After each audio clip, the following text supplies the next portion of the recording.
One of the greatest stories in the Bible is found in 1 Samuel 17. It's the story of David and Goliath. I've known it my whole life. My mother read it to me when I was a child. I've read it to my children and now to my grandchildren, and now I'm going to tell the story to you.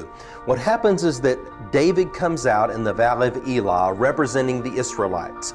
He's going to face the Philistine champion Goliath because no one else is willing to. David's a teenager. Goliath is a seasoned man of war. Goliath comes out wearing his mail armor. David comes out with merely a sling and a stone, very similar to this, and he picks up 5 of these from the brook in the Elah Valley, and that's where these 5 stones come from the Elah Valley. So smooth stones from there. You can picture this is very much what David would have had. He goes out to face Goliath, and after there's some name calling that goes on, Goliath says, "I'm about to kill you, boy." And David responds, "Oh no, you're not. This very day, I'm going to kill you. I'm going to cut off your head. I'm going to feed your carcass to the birds of the air."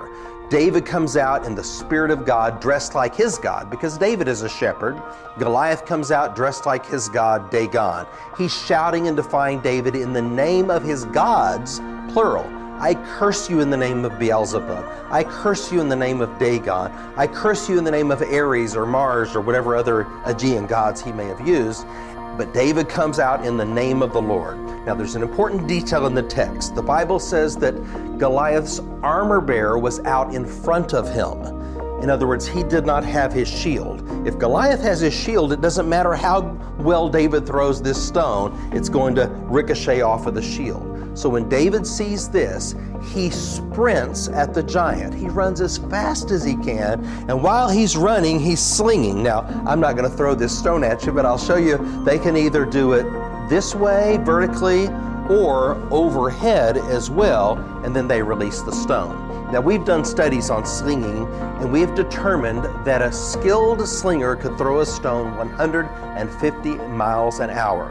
Now, Nolan Ryan could throw a baseball 100 miles an hour on his very best day. Imagine being hit by a stone between the eyes at 150 miles an hour. It was deadly.